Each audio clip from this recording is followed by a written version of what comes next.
మేడారం సమ్మక్క సారలమ్మ జాతర కొద్ది గంటల్లో ప్రారంభం కాబోతోంది. బుధవారం నుంచి 4 రోజుల పాటు సాగే మహా జాతరకు మేడారం రెడీ అయ్యింది.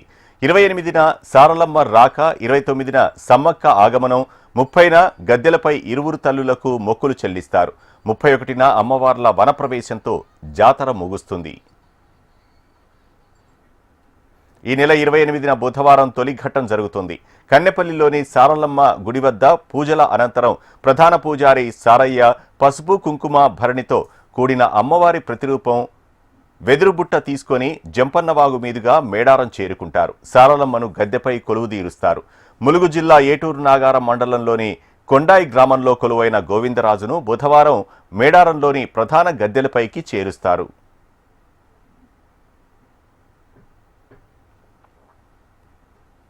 కోట్లాది మంది భక్తులు ఎదురు చూసే సమ్మక్కను చిలకలగుట్ట నుంచి ఈ నెల 29న అపూర్వ ఘట్టం ఆవిష్కరించనుంది.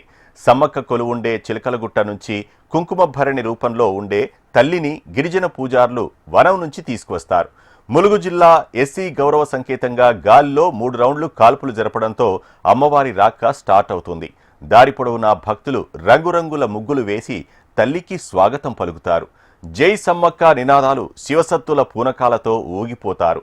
ర్యాలీలో తరలివచ్చి సమ్మక్కను గద్దెపై ప్రతిష్ఠిస్తారు. 30న తల్లులిద్దరూ భక్తులకు దర్శన భాగ్యం కల్పిస్తారు. వనదేవతలకు భక్తులు మొక్కులు సమర్పిస్తారు.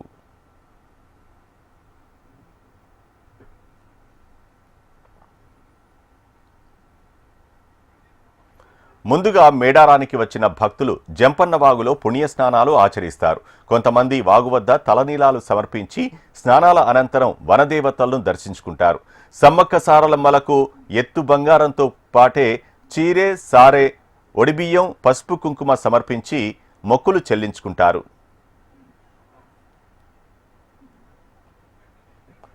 ఆసియాలోనే అతిపెద్ద ఆదివాసీ కుంభమేళా అయిన మేడారం జాతరకు ప్రభుత్వం సకల ఏర్పాట్లు చేసింది. 100 కోట్లతో గద్దెలను పునర్నిర్మాణ పనులు జాతరకే వన్నె తీసుకువచ్చాయి. ఏకకాలంలో 9,000 నుంచి 10,000 మంది భక్తులు దర్శించుకునే వెసులుబాటు ఉంటుందని చెబుతున్నారు. 100 కోట్లతో 39 ప్రధాన రహదారులను అభివృద్ధి చేశారు. 10 రోడ్లు, 3 వంతెనలను కొత్తగా నిర్మించారు. 33 చోట్ల దాదాపు 1,500 ఎకరాల్లో 3 లక్షల వాహనాలు నిలిపేలా పార్కింగ్ స్థలాలు సిద్ధం చేశారు.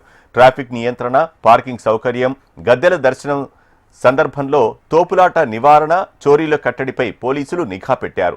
జంపన్నవాగు వద్ద సౌకర్యాలు మెరుగుపరిచారు. మేడారం జాతరకు రాష్ట్రంలోని వివిధ జిల్లాల నుంచి ఆర్టీసీ 4,000 బస్సులు నడుపుతోంది. మహాలక్ష్మి పథకంలో మహిళలకు ఉచిత ప్రయాణం అందుబాటులో ఉంది. టెక్నాలజీని ఉపయోగించుకుంటూ 15,000 మంది పోలీసులు విధులు నిర్వహించనున్నారు. జియో ట్యాగింగ్ బేస్డ్ పద్ధతి ద్వారా మిస్సింగ్ పర్సన్స్ ను ట్రాకింగ్ చేయనున్నారు.